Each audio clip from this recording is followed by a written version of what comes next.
that the 212 is in the sights for sure now. What's up guys and welcome. You are watching Fazi Fitness. So let's start this video with the first official response by the mutant Nick Walker, his team specifically, more specifically his coach Kyle Wilkes, on his performance at this year's Mr. Olympia. So you have got to give credit to Kyle that he took full responsibility for Nick Walker not showing up at his absolute best, especially on Friday.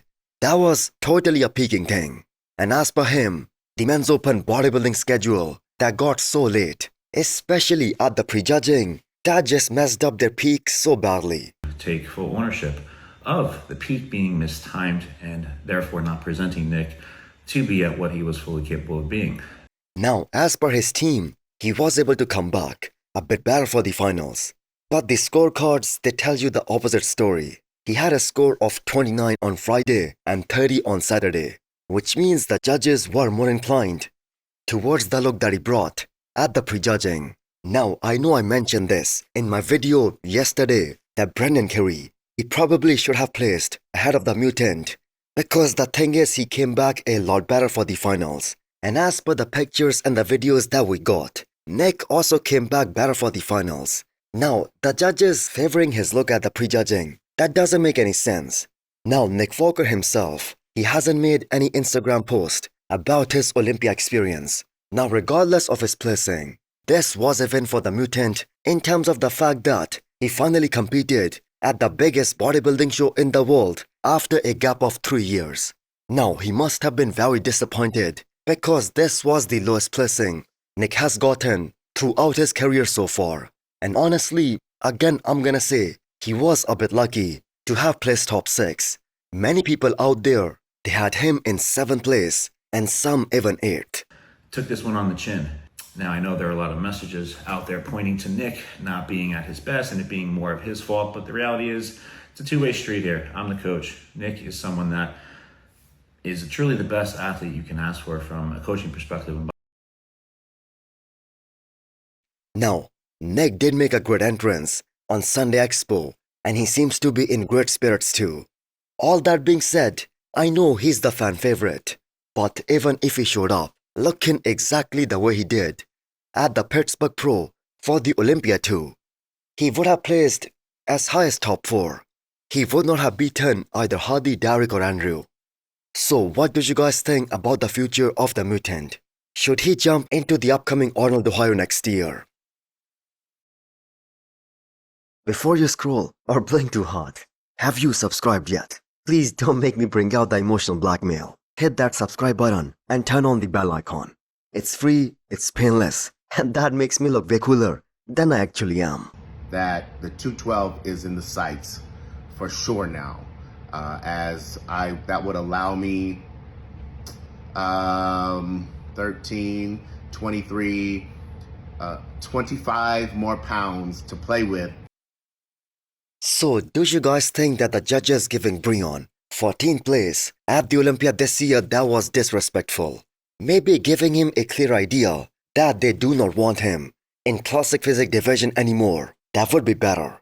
Because I personally think he looked more or less the same as he did last year. And yes, I know the competition that got so much better, especially in that top 6, because that was absolutely insane. But 14th, that was brutal.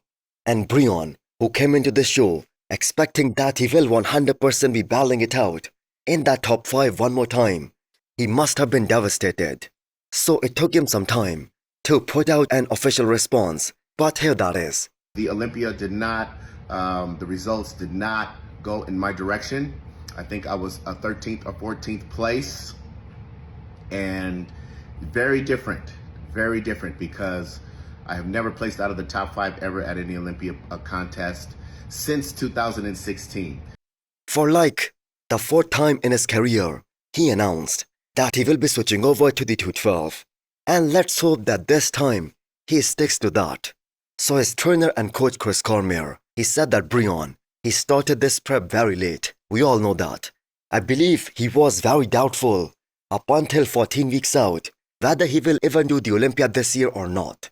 And now that he has gotten the worst placing of his entire career, maybe it would have been a better idea to have skipped this one and just focus on bringing up his physique for the 212 for next year.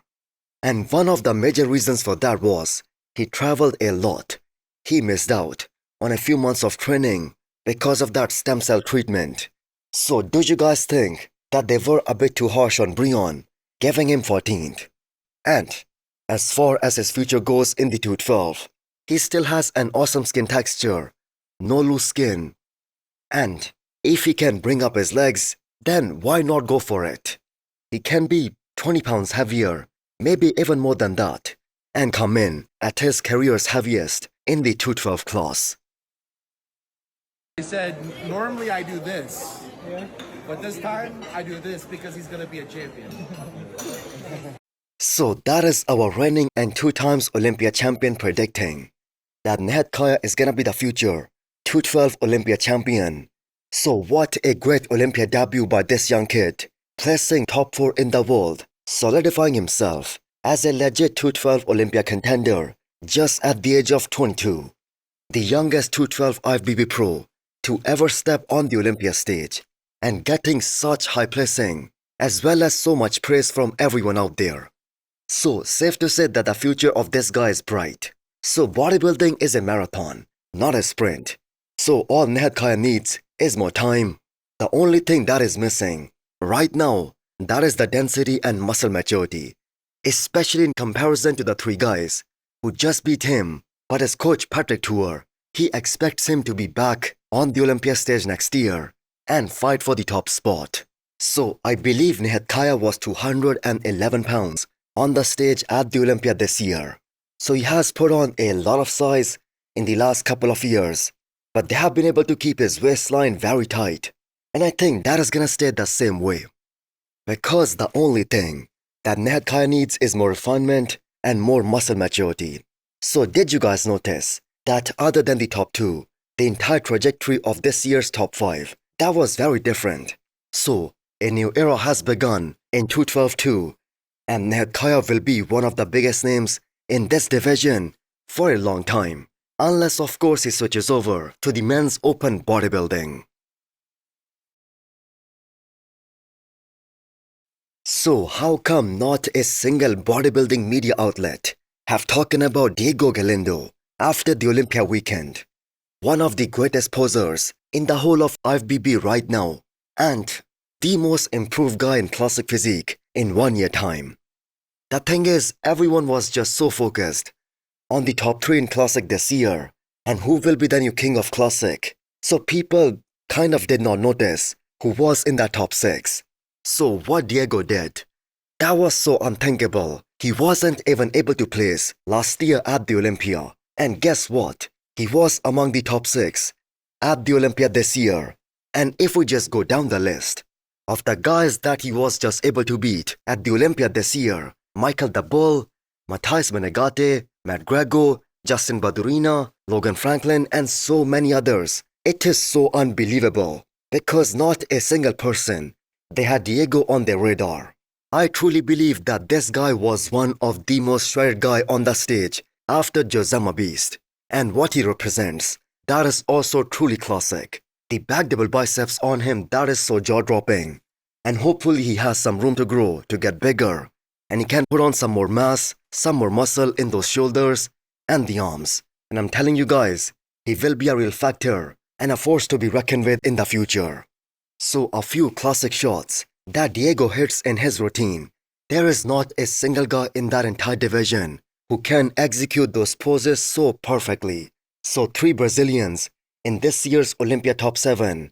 So these guys are absolutely ruling this division in bodybuilding at the moment.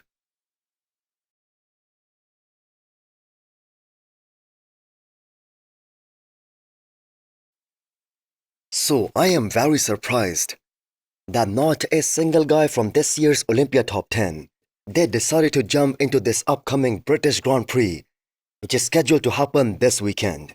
So the official list is now out. And the only Olympian from this year in this lineup, that is Sazan Herati. So Michael Krizo has already made his attendance confirmed for this show weeks back, and so did James Hollingshead. So this should be a great battle between Sazan and Michael Krizo. I personally think Krizo being totally fresh and also having some massive size advantage over all these guys, this is gonna be an easy win for him, as well as an easy Olympia qualification for next year, which is like the ideal case scenario for him. So James also posted a physique update, looking very dry and very detailed. But the fact is he will have to show up, way better than how he looked at this year's France Pro to have a shot at winning here. So Sazan did the Olympia, James did France Pro, while Krizo has been in the improvement phase since the New York Pro this year. So if he can show up, in shape, which apparently he always does, this is his show to win, and I am very confident that he will. So hit the thumbs up button if you liked the video, and smash the subscribe button if you wanna come back for more. Thanks for watching.